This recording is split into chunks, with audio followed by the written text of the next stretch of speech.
Alright, at the top left position as the white Zerg, we have WCE's cheeseking and his ally, cross map from him, the red Terran LuMiX. And their opponents, the orange Terran Target, and blue Zerg MadSkill representing Team X17. The score is currently tied 1-1. And looks like LuMiX is letting his ally know the game plan straight away. And actually, okay, so apparently it's not Vulture, it's going to be Target playing. Sorry, I'm getting slightly confused by what's going on here. I'm just going to change that to Target. And cheeseking is Z11 and T5. Okay, so my overlay hopefully is correct now. These 2v2s, man, they definitely tricky. You will notice, of course, there is a double gas here similar to Hannibal. I don't think the mineral patches are stacked like Hannibal, though, but they could be. And it's actually interesting that there's no Protoss in this game. So double Zerg, I think, is the strongest 2v2 combination, so much so that it's actually banned. So I think the next most common is Zerg and Protoss team. Zerg and Terran is also okay. I think you always want at least you always want one Zerg on your team. I think Protoss Terran is not a very good combo, and I think you're not allowed to have two of the same race either. So it's going to be very interesting. Like in this position, you know, in the same way that in the last 2v2 I was mentioning how, you know, you want to 2v1 the Zerg player. I think it's the same idea here, except it's even better because Terran early game is super duper weak. So if you guys can just 2v2, you know, if you 8-racks and you just go in with your ally straight away to one of the Zerg players, can do a decent amount. Now both players have gone 9-pull here. I think in the last 2v2 we saw a 9-hatch from one of the Zergs, which worked really well because I think Cute got killed off straight away by going for a bit of a greedy fast lair. But we actually see pretty similar things from both Terran players. Looks like SCV here from Target gonna see that that LuMiX, or sorry, yes, see that LuMiX is in the bottom right, and looks like a counter scout, I suppose, at the top right. So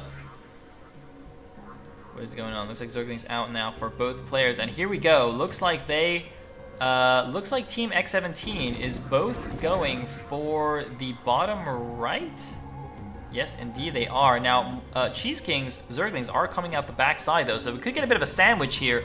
There is a depot, actually, to block. Marines on the other side. He's willing to cancel this to help his ally, though. That is the immediate cancel. He's got to be careful, though. 4 Marines against 3. The SCV also falls. The Lings, though, are coming in. He's got to be careful, but Lings from cheeseking in the back. It's kind of a two-sided micro war right here. A very, very close exchange. Interestingly, the middle barracks has actually now been scouted, and it looks like Speed has also finished for cheeseking. Speed is now finished for both players, and that's going to make the Terran players extremely vulnerable to these early game Speedlings. It's actually really a lot down to the Zerg players in making sure that the Marines stay protected, making sure they buffer for the Marines with their Zerglings, because the Marines by themselves against Speedlings in this early game with no upgrades, just running around like this, are so vulnerable.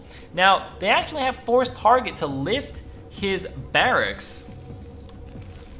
So, so it looks like, oh wow, wait, double factory.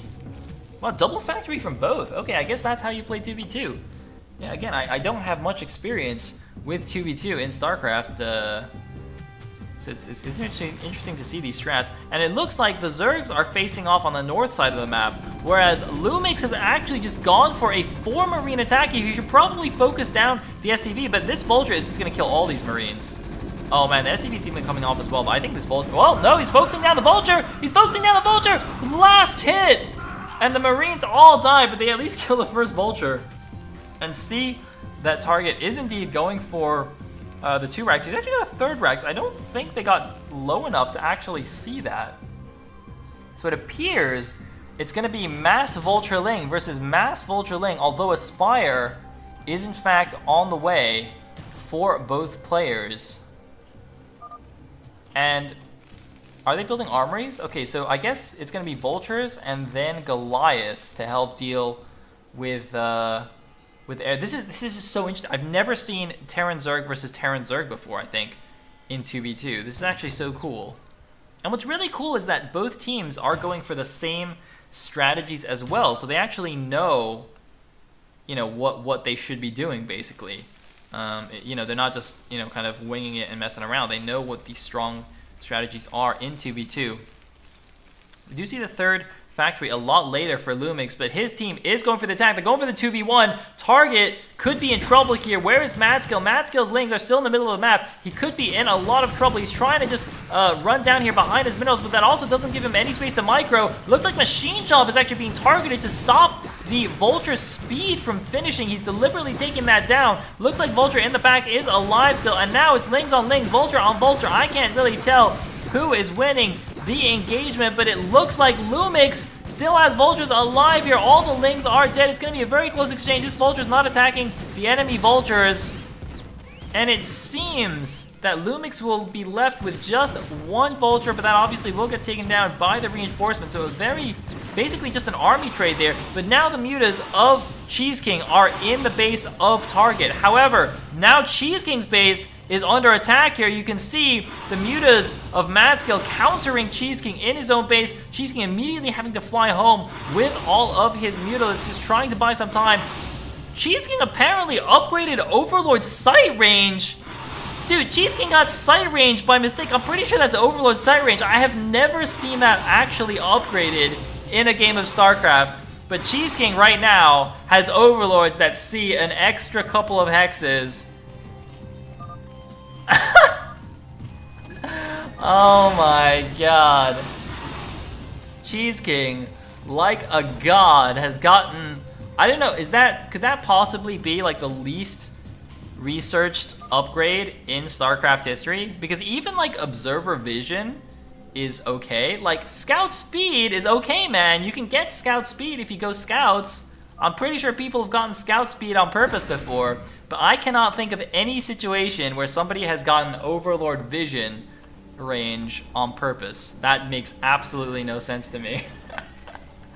Oh man, it must be on, I don't even know what the hotkey is. It must be on the same hotkey of something else, right?